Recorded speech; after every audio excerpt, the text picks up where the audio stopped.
Hello everyone, today in this video I'll be showing you guys how you can block a website in your Safari browser.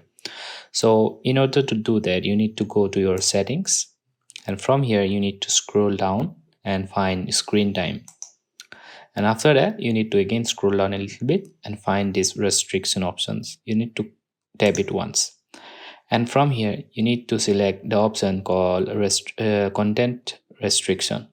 This option, it might be turned off, so you need to enable this first. So after that you need to tap it once, and from here you need to scroll down and find the web content. It says unrestricted.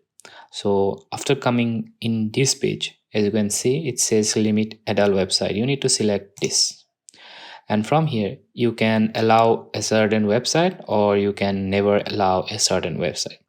So for example, if you want to block a website, you need to come to this option. From here you just need to add website and just type the name, and after that enter.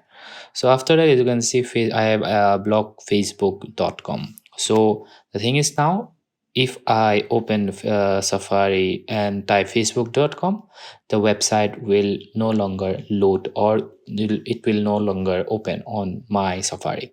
So yeah, that's how you do it. Thanks.